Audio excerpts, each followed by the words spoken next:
Olá, eu sou a doutora Elisa Krieger, da Academia de Psicologia Forense, e hoje eu vim conversar com você sobre o julgamento da Marielle Franco. Não importa em que época você está assistindo esse vídeo, se você não assistiu a transmissão do julgamento, que foi ao vivo, está aqui no YouTube, eu recomendo fortemente que você faça isso para você entender melhor o contexto sobre o qual eu vou me referir aqui. Eu sou especialista em psicologia jurídica, fiz mestrado em avaliação psicológica. No meu doutorado eu trabalhei com o tema da psicopatia, eu sou perita forense há mais de 14 anos. E eu tenho feito uma série de vídeos aqui que falam sobre transtorno de personalidade antissocial, que é o nome técnico, científico, oficial do que se chama por aí de psicopatia. Mas hoje não é sobre isso que eu vou conversar com você. É sobre um assunto muito importante que costuma ser confundido com psicopatia ou sociopatia, tá bom? Então eu vou trazer aqui algumas grandes reflexões, vou deixar várias sugestões de leituras, vou deixar outros links de vídeo aqui na descrição desse vídeo, vídeos complementares para que você possa aprofundar e complementar o seu conhecimento, ok? Eu tomei nota de vários pontos aqui importantes, tá? Para não esquecer nada, e eu quero começar dizendo que há muito que se falar sobre esse caso, tá? Muita coisa, inclusive questões que são centrais mesmo, tá? De suma importância, como machismo e racismo, tá? Não daria para a gente conversar sobre esse caso sem tocar nesses dois pontos. Porém, um caso complexo como esse, ele também é perpassado por vários outros fatores, tá? E o fator que eu vou trazer aqui para vocês hoje é um fator diferencial, é uma coisa que corre aí em paralelo, junto com a questão do racismo, do machismo, né, da escalada da violência no Brasil, de uma série de coisas, tá bom? Mas antes eu quero deixar uma observação aqui, tá? Porque durante a transmissão do julgamento, né? Durante essa fase do julgamento, muitas notícias aí na internet falando, né? Sobre esse caso, e eu não gostaria que vocês esquecessem, tá? Que esse caso não chegou aqui com todo mundo buscando justiça arduamente, como está sendo dito por aí, tá? Na verdade, teve muitas forças contrárias tentando impedir, tá, a elucidação desse caso, tentando impedir a verdade de vir à tona, tá, que os culpados aparecessem, mandantes, executores, etc e tal, tá? Então esse discurso que a gente está vendo aí, todos, né, queremos justiça, que a gente tem ouvido até de algumas pessoas lá no tribunal, né? Não foi bem assim, tá? Porque inclusive nós tivemos a participação, né, de vários policiais corruptos envolvidos, tá, na tentativa, tá, de deixar esse caso para lá, de se colocarem outros culpados, tá? Então calma aí, tá? Que esse discurso de que o tempo todo mundo queria desvendar o caso e fazer justiça pela Marielle, e isso passa longe de ser verdade. Foi graças a movimentos sociais, ao movimento da família da Marielle, da esposa dela, da filha, da mãe, tá? Dos institutos ali envolvidos, tá? De várias forças políticas e sociais que nós conseguimos chegar até aqui.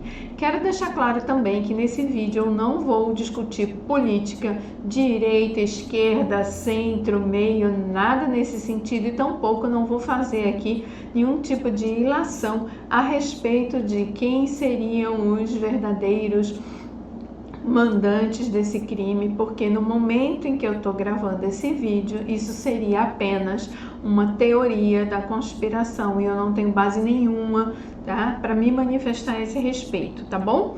Então, dito isso, vamos lá, deixa eu pegar minha lista de coisas, é bastante coisa, vocês que já me seguem aqui, estão acostumados, né, que os meus vídeos, as minhas lives são aulas, né? Então eu tenho um roteiro, tá? Para seguir aqui, para não perder nada que eu acho que seja importante aí para tua reflexão, tá bom? Quero complementar também dizendo que uma das coisas, tá, que nós vimos durante todo esse processo foi uma tentativa, tá, de em alguns pontos, em alguns grupos, inclusive de tentarem culpar a própria Marielle pela morte dela. É uma coisa assim, é inacreditável, né? Então foi trazido à tona o fato dela ter uma esposa, foi trazido à tona a personalidade dela, né? Que era uma pessoa que falava demais, que se colocava demais, como se isso não fosse um direito, não é? De qualquer cidadã brasileira. Foi questionada a militância dela, né? As causas pelas quais ela trabalhava como vereadora e também, antes de ser vereadora, né, como uma grande líder, né, de vários movimentos que ela apoiou aqui no Brasil, o que a alçou a esse cargo, né, de vereadora. Então, não podemos esquecer que tudo isso aconteceu no curso desse processo, tá bom? Mas o foco dessa aula vai ser um recorte, tá? Sobre o comportamento dos dois acusados, tá? Que eu tô sugerindo que você assista o depoimento dos dois acusados, o Rony Lessa e o Elcio Queiroz. Tá? Esse sobrenome Queiroz eu já ouvi em algum lugar aqui no Brasil, né? Não tô lembrando da onde. Quem lembrar, comenta aqui, tá? Mas, então, nós vamos falar sobre o depoimento desses acusados, tá? Eu não vou aqui dizer se são culpados, inocentes. Eu também não vou aqui, de forma alguma, fazer diagnóstico de personalidade de ninguém. Eu vou me limitar ao que eu assisti. Aliás, eu fui dormir de madrugada assistindo o julgamento. Ele foi ao vivo, né? Mas eu não consegui assistir ao vivo durante o dia, então fui noite adentro, né, para poder assistir.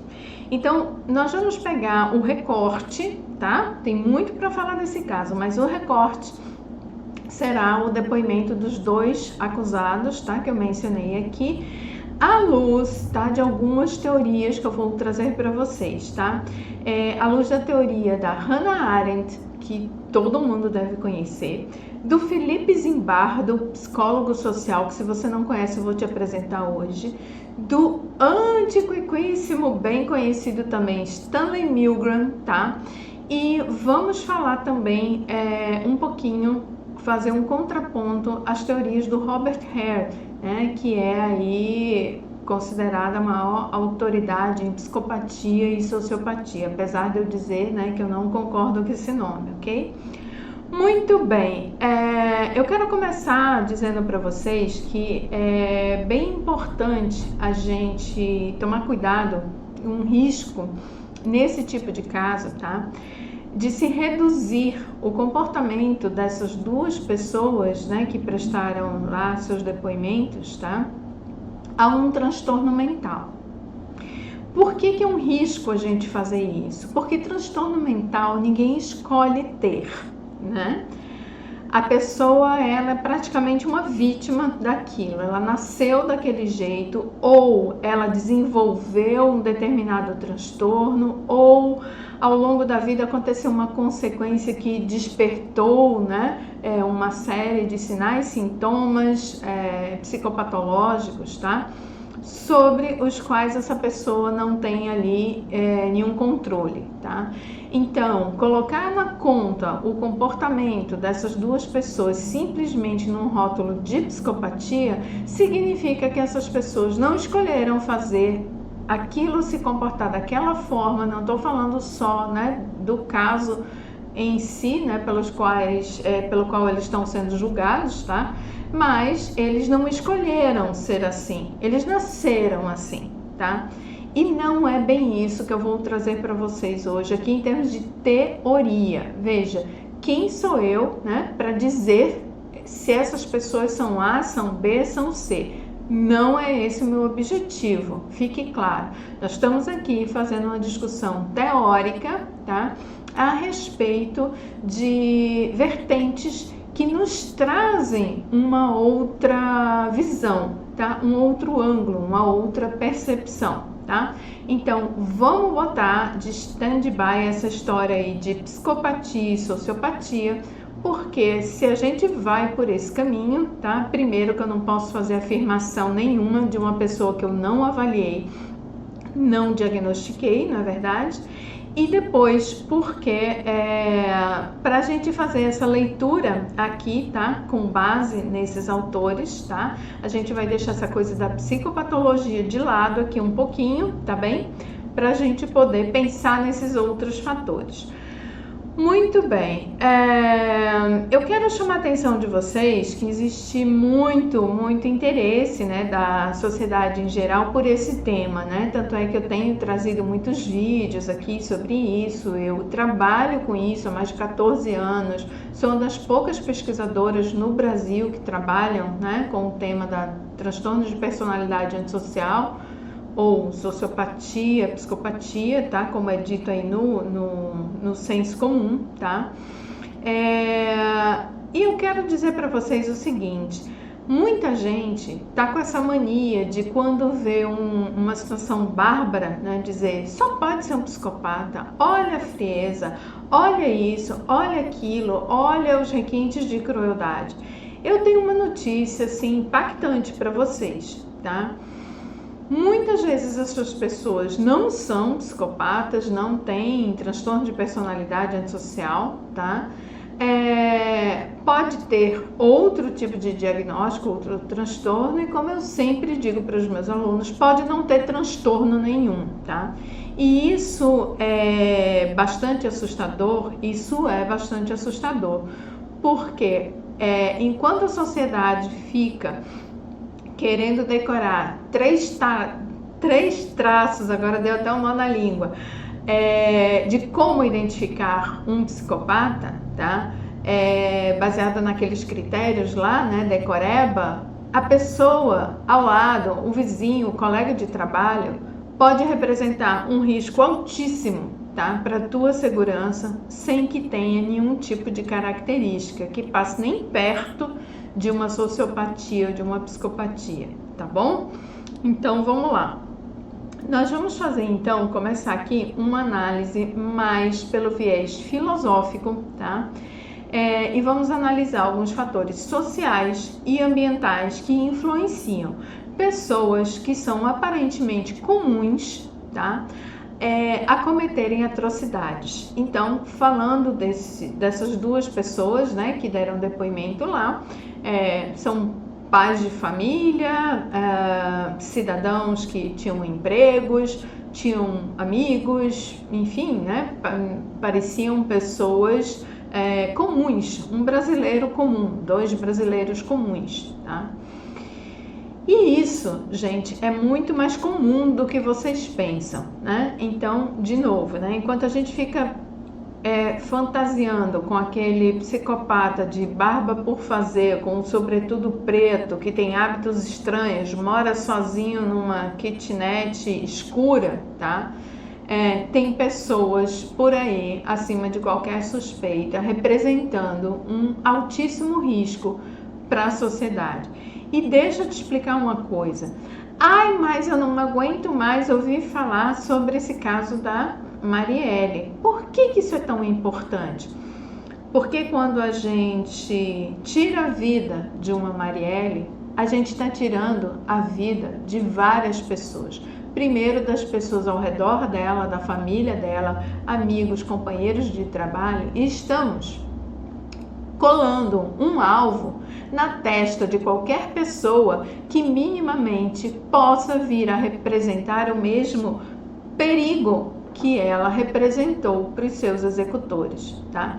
Então, a partir do momento que a gente tenha uma personalidade como a dela, né, que foi dita uma personalidade marcante, que a gente queira lutar por direitos das pessoas, que a gente queira ter a nossa família formada da maneira que a gente achar correto, que a gente queira exercer os nossos direitos de mulher, a gente está colocando um alvo aqui. Por isso, a importância de se discutir este caso e todos os outros casos que acontecem, tá? Porque isso afeta todas nós mulheres, afeta todos nós que somos brasileiros. Certinho? Ficou claro? Muito bem.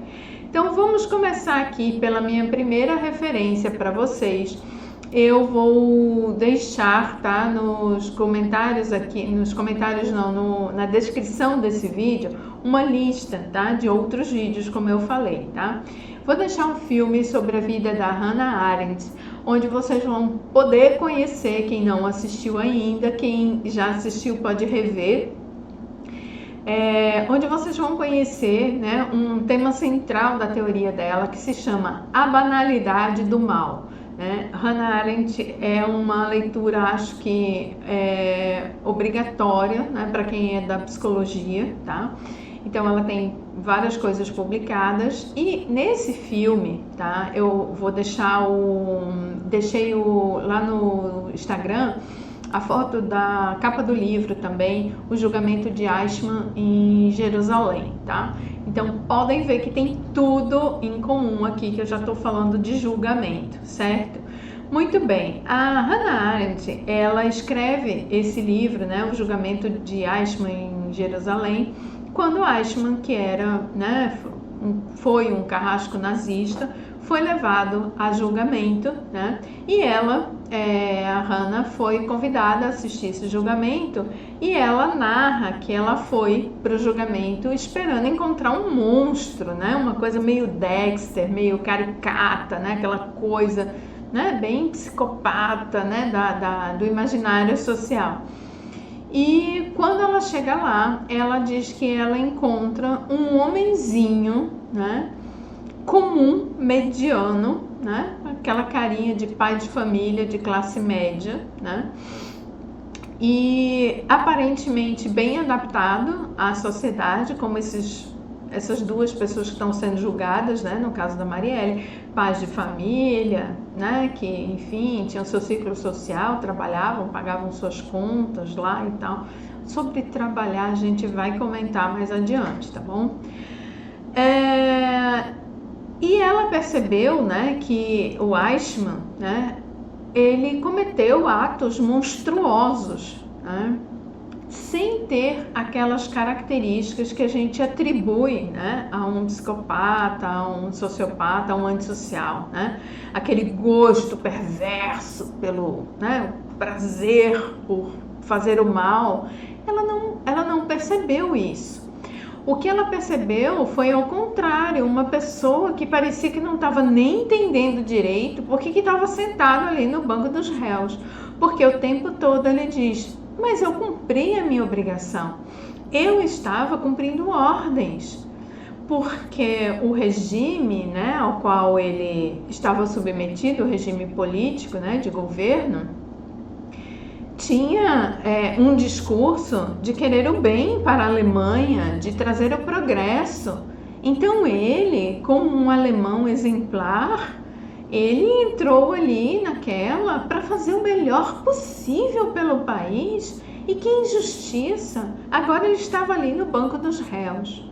Percebem a diferença enorme, né, do que quando a gente vê o julgamento, né, de uma pessoa que está respondendo, né, ali por realmente, né, com um diagnóstico, né, de transtorno de personalidade antissocial, tá?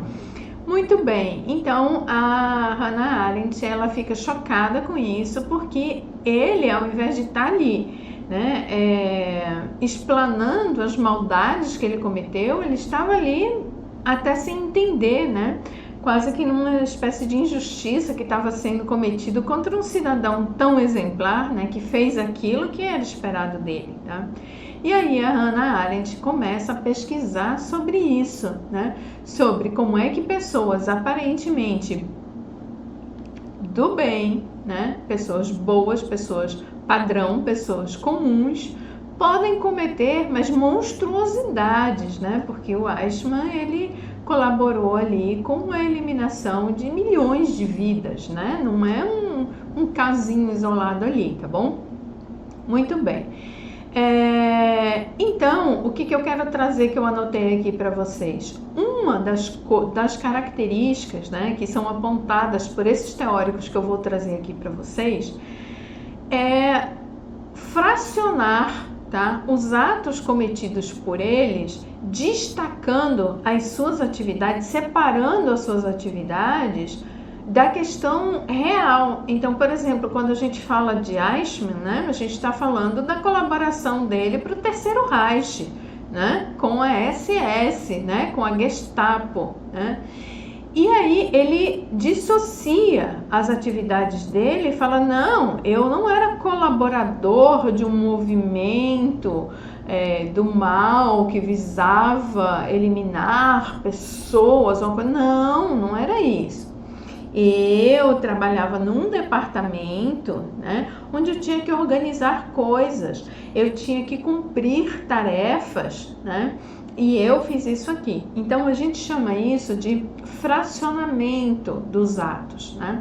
Assim como a gente percebe no depoimento do Elcio, que ele diz assim, não é bem, né, que eu participei de um planejamento, né, de um plano maquiavélico de meses, né, para cometer um atentado, um massacre, uma coisa. Não foi isso. Eu simplesmente fui chamado para dirigir um carro naquela noite. Percebe? A pessoa fatia ali o fato e destaca ele, né, do todo, né, tentando minimizar a sua participação no todo, tentando neutralizar, né, a sua participação, a sua atividade, seu comprometimento, né, com o caso. E nem sempre as pessoas fazem isso para tentar se dizerem inocentes, né? Não é o caso desses dois acusados, que ambos estão ali admitindo, né, a participação na situação, tá? Mas o que eu quero chamar a atenção de vocês é que isso é feito numa operação cognitiva onde muitos deles acreditam nisso de fato. Isso é que é assustador, né? E isso diferencia, né? Quando a gente tem um caso de transtorno de personalidade antissocial, a pessoa, ela planeja muitas vezes uma coisa grande, seja uma, né, eliminação de uma pessoa ou eliminação de grupos, né?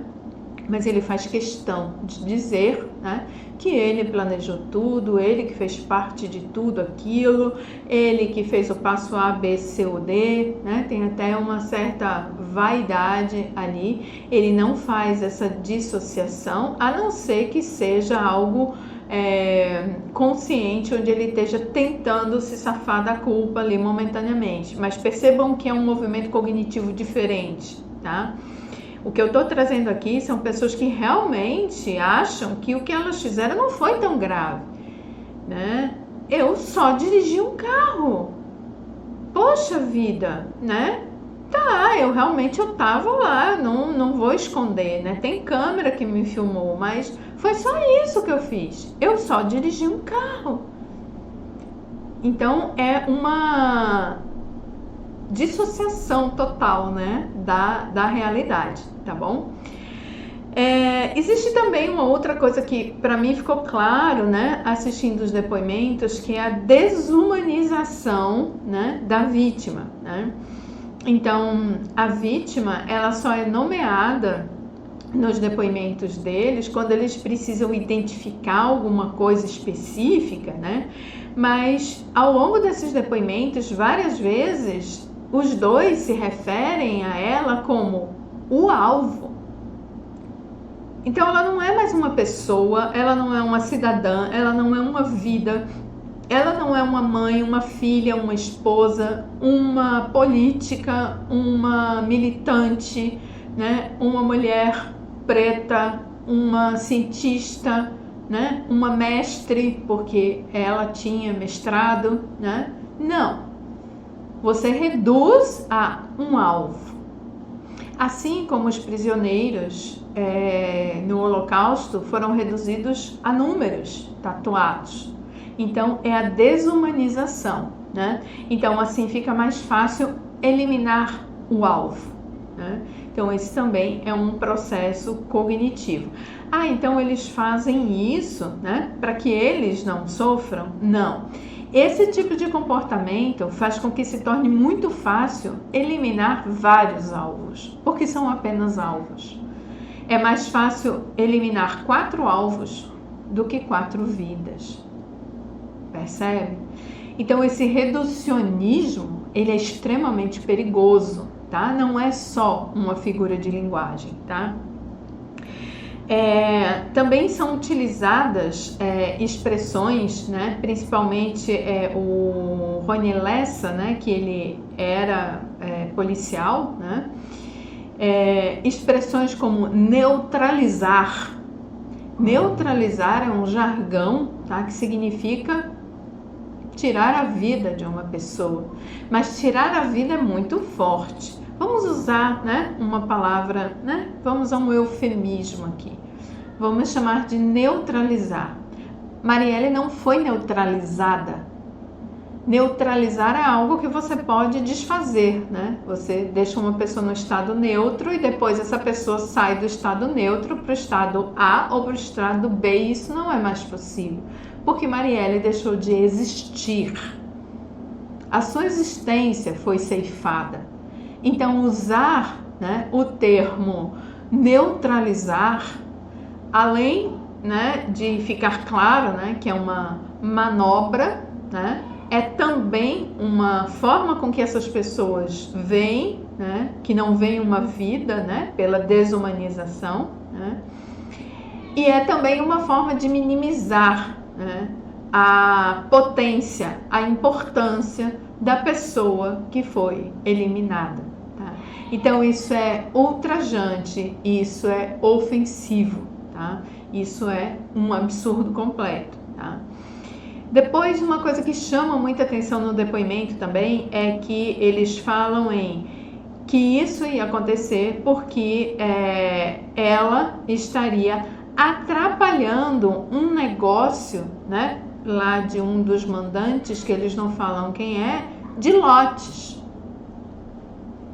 Então veja a que ponto se chega, né, da mercantilização, né, de uma vida humana, quando, para não ter problemas com negociações por causa de um lote, você tira quantas vidas tiverem no meio do caminho, porque não foi só a vida dela, né?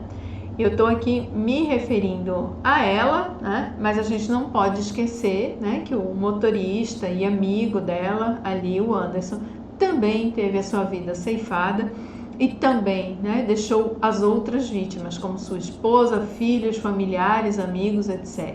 Tá? Então, você elimina quantas vidas precisar. Olha, eu fui eliminar aquela vida. E assim, essa parte do depoimento, né, me chocou a frieza com que o Rony Lessa fala, né? Era um risco, né? Pelo ângulo que eu tava ali, eu vi que eu podia acertar outra pessoa, mas fazer o quê, né? Como assim? Se eu fui para tirar uma vida, mas eu vi ali que poderia, né, atingir outras pessoas, poderia ter atingido, né, a amiga que estava do lado. Infelizmente, atingiu de forma mortal, né, outra pessoa. Não atingiu só de leve, de raspão, como ele pensou. Mas ele sabia do risco, porque ele estava usando uma submetralhadora e não um revólver que dá um disparo, certo? Então, é uma coisa assim, vamos lá. Se tiver que eliminar um alvo, elimina um. Agora, fazer o quê, né? Se forem 2 ou 3, tinham 3 pessoas no carro. E se aquele carro se move, né? E ele pega as 3 pessoas, né? E se tem outra pessoa passando do lado de lá, né? Então, assim, é um descaso, né, com todas as vidas humanas. E lembrando que cada uma dessas pessoas, tá, tem a sua rede que ficou eternamente marcada e afetada pelo ocorrido. Depois, uma outra coisa que eu chamo atenção aqui e que a Hannah Arendt fala, né, é sobre como se tornam esse tipo de a barbárie, né, numa coisa mecanicista, tá? Então não é uma barbárie que está acontecendo, é um trabalho, é uma missão, tá? É uma operação. E o mais chocante, né, uma das frases que ele fala ali, que era uma oportunidade de ganhar um dinheiro ali. Isso, se não me engano, foi dito pelo Elcio também, tá? E a gente vê que depois eles vão lá e desmancham o carro, né? Assim como eles desmancharam as vidas. Então, sabe, como é que faz para se livrar do carro? Desmonta, né? Arranca a placa, pica, leva num lugar, desmonta tudo. E também faz a mesma coisa com pessoas, né? Dá uns tiros lá, some com aquelas pessoas, né? Então, sabe, uma objetificação, né, do ser, né? E não o suficiente, né? Tem muita coisa para falar desse julgamento, tá? Mas eu quero uma coisa aqui mais concisa para a gente iniciar essa discussão.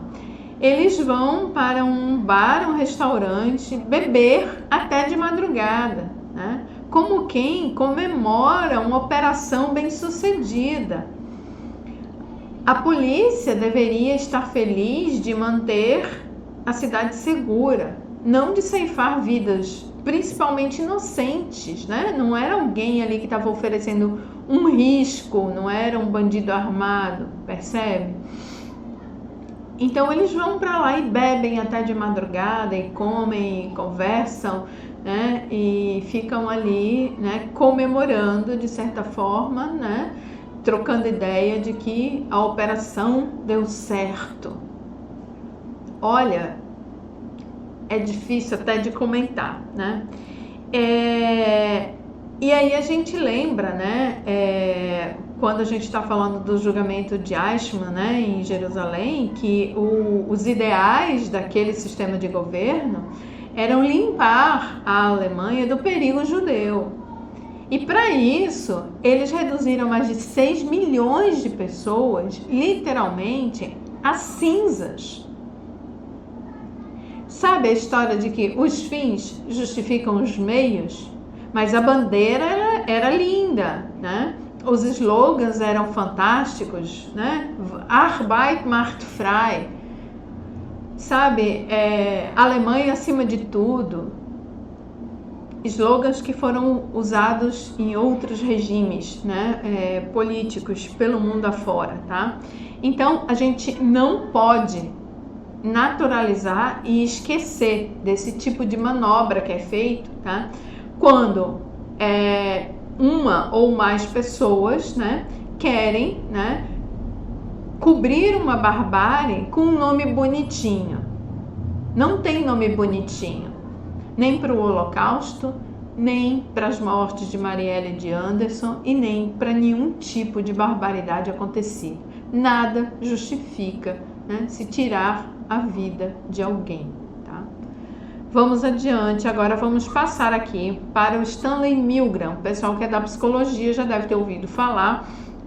Eu vou deixar linkado aqui um filme, tá, sobre o trabalho dele e um vídeo mais rápido, tá, para quem quiser conhecer. O Stanley Milgram fez um experimento, né, na Universidade de Stanford, há muitos anos atrás, e tentando entender o que ele chamou de os perigos da obediência cega, tá? Nesse experimento, alunos, sem saber, né, exatamente a natureza do experimento, eram induzidos ali a aplicarem choques elétricos em níveis cada vez mais altos até chegar a um nível que o choque poderia ser fatal, tá? Poderia ser letal, tá?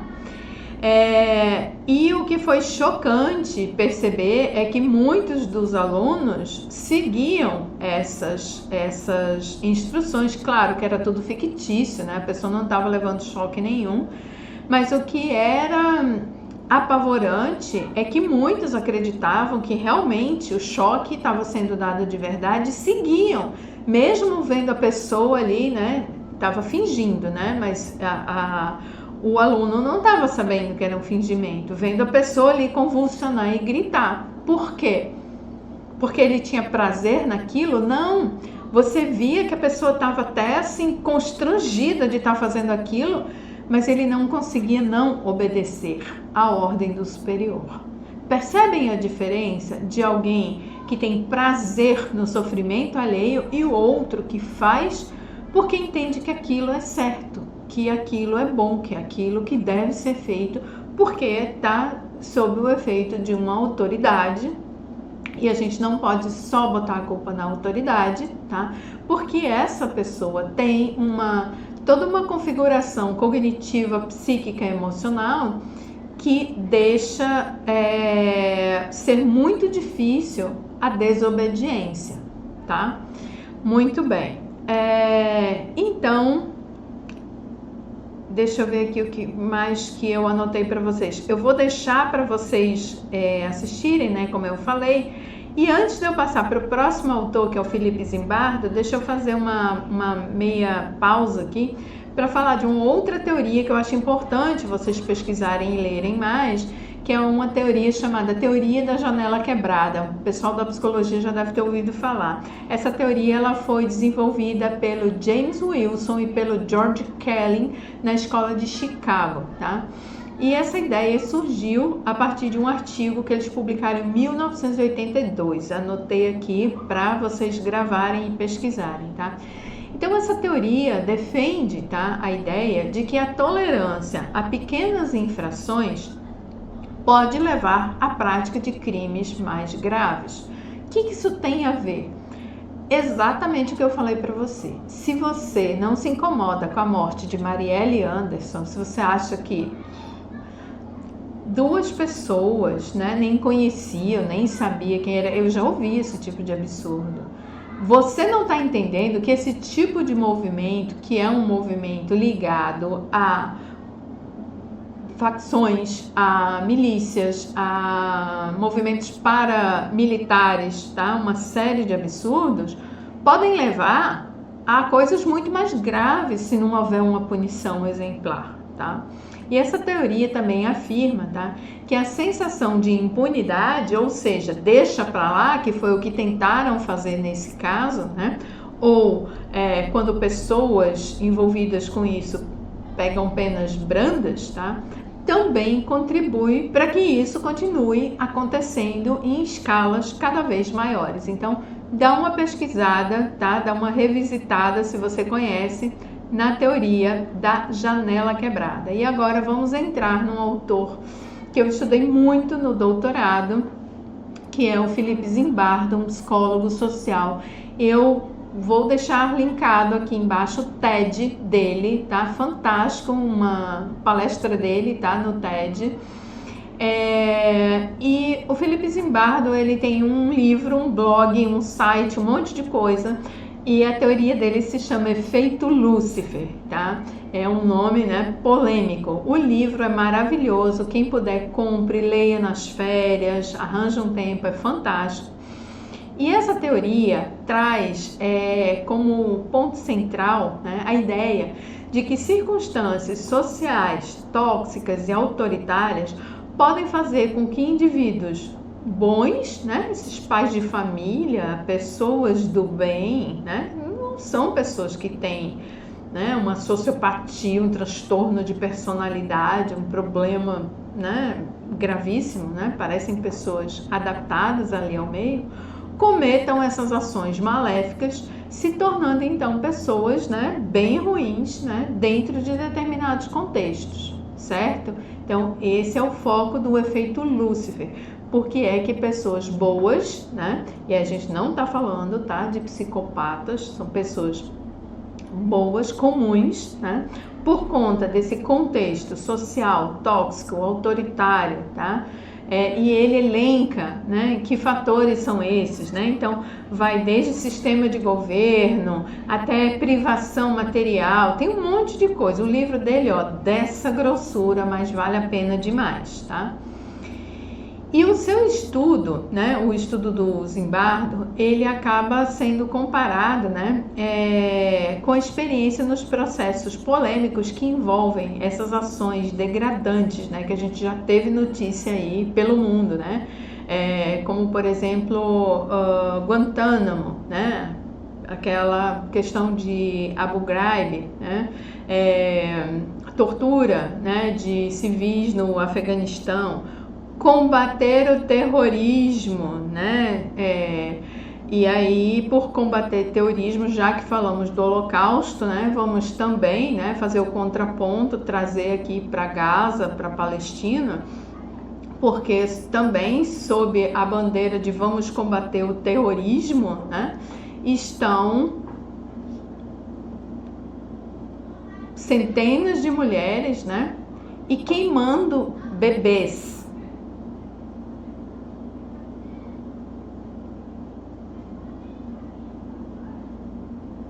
Bebês não são terroristas. E não foi um ou outro caso isolado que aconteceu porque foi um acidente, certo?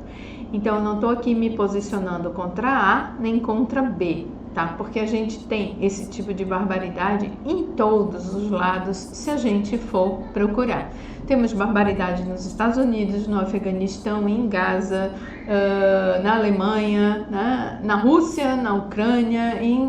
O ser humano é assim. O que eu estou trazendo aqui é uma reflexão, tá, sobre esses processos, tá?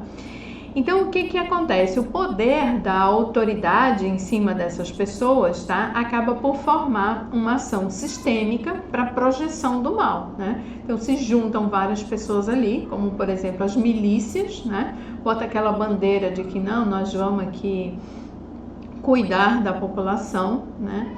Isso é associado à inação e à passividade, né, dos indivíduos envolvidos naquilo ali, tá?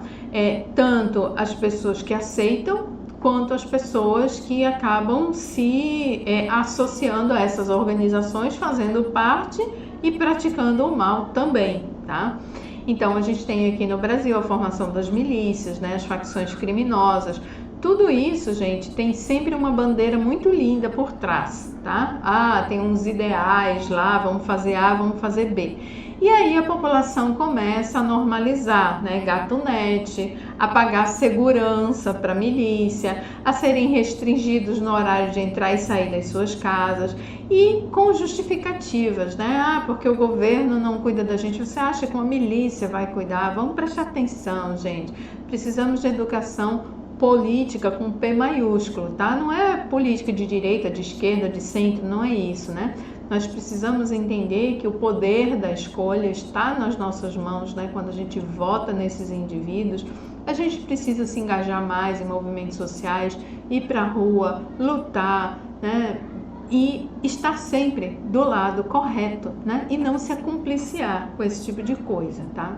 Por fim, o Zimbardo, ele faz uma comparação dos conceitos de banalidade do mal, lá da Hannah Arendt, tá? E ele traz a história da banalidade do bem, isso é muito interessante. E ele, no final do livro, mostra várias formas, né, de nós agirmos, né, para também, né, espalharmos o bem por aí, né?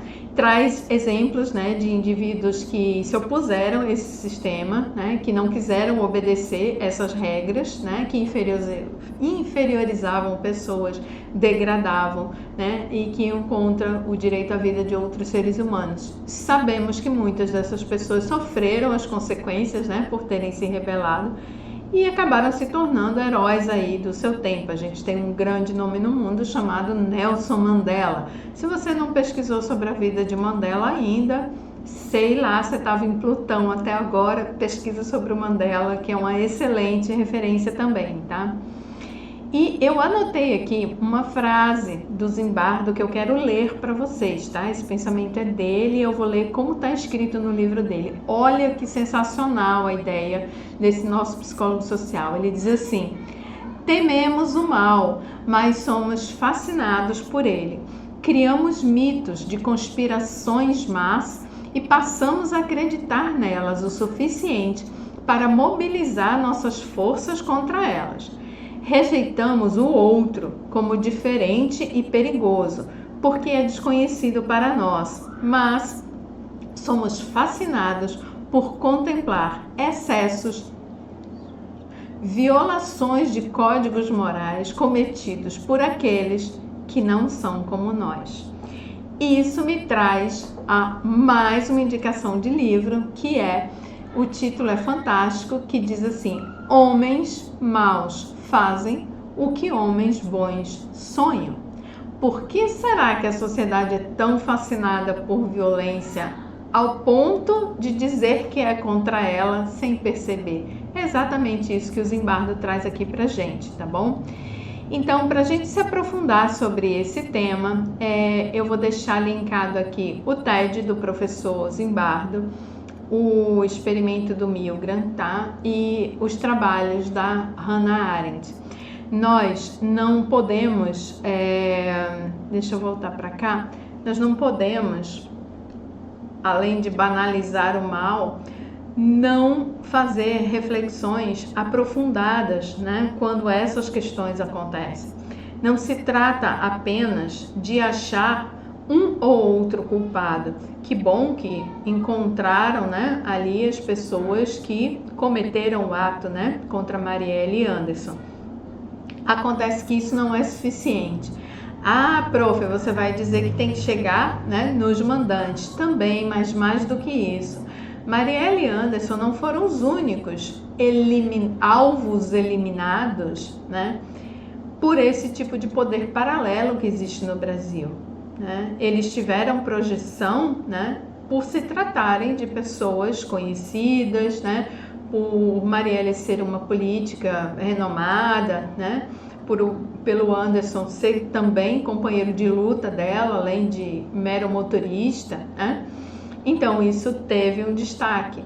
Mas, se você conhece a realidade do Rio de Janeiro, de São Paulo, de outras capitais no Brasil e, como eu chamei a sua atenção aqui, os outros conflitos mundiais, no momento a gente está com a questão, né, Ucrânia, Rússia, Irã, Líbano, Israel, Estados Unidos, Cisjordânia, Palestina, enfim, tudo isso, gente, requer um olhar crítico nosso, crítico no sentido de fazer reflexões e não só ficar no depois que condenar esses dois aqui tá tudo certo. A gente precisa ter o olhar que esse tipo de movimento, esse tipo de narrativa de naturalização da violência como sendo algo que era para o bem de alguém, isso não pode ser aceitável.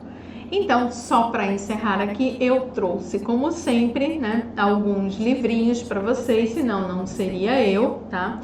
Esse livro aqui é do Zygmunt Bauman, né? Já não sei se desfoca aqui, tá? Mas, deixa eu botar aqui contra a luz. Enfim, Zygmunt Bauman, Vidas Desperdiçadas, né? Esse, é fininho, dá para ler rapidinho, muito bom, tá? Falando sobre como é que vidas se tornam descartáveis, tá? Ele traz reflexões importantes. O outro livro que eu falei para vocês é esse aqui, tá? Homens maus fazem o que homens bons sonham.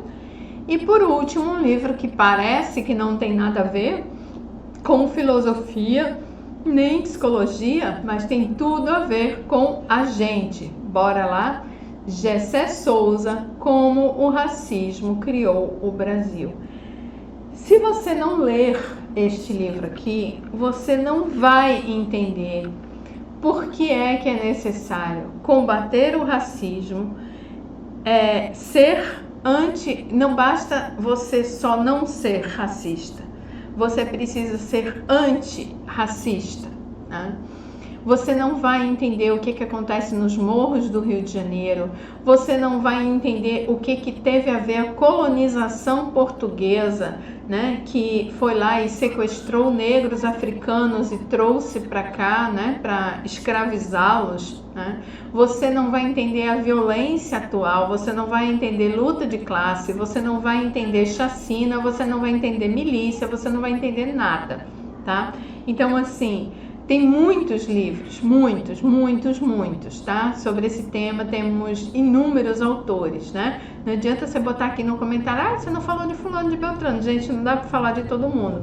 Eu tô trazendo esse porque eu diria que esse é o livro 0, para começar a refletir sobre racismo, se é que você ainda não fez isso. Então, esse era o recado que eu tinha para deixar para vocês sobre a questão do julgamento da Marielle, das pessoas, né, envolvidas na morte da Marielle e do Anderson, tá? Eu espero que você realmente vá às referências que eu deixei aqui listadas, coloque aqui nos comentários o que você achou, o que mais que você quer saber, reflexões que você teve, né, dúvidas, para onde mais a gente pode evoluir nessa discussão, que eu, como professora de psicologia, terei o maior prazer, né, de vir dialogar mais ainda com vocês, sempre dizendo, a psicologia é uma ciência cuja mãe foi a filosofia, né, uma das mães, né, foi a filosofia, sim, né, e eu ando de braços dados com, além do direito, porque sou psicóloga forense, com a sociologia e com a antropologia, por isso que eu trago sempre outros autores. Espero que vocês reflitam sobre o que eu trouxe aqui, entendendo que eu não estou falando apenas, né, do fim da vida de Marielle e de Anderson. Eu estou falando de um problema que ele é mundial e sobre o qual nós precisamos nos posicionar, refletirmos e fazer mudar, ok? Eu aguardo seus comentários e espero você no meu próximo vídeo. Até lá, muito obrigada por ter assistido. Deixa ali um sinal de que foi bacana para você e deixa os seus comentários para eu saber o que você achou ou outros assuntos que você queira que eu traga, tá bom? Até o nosso próximo vídeo.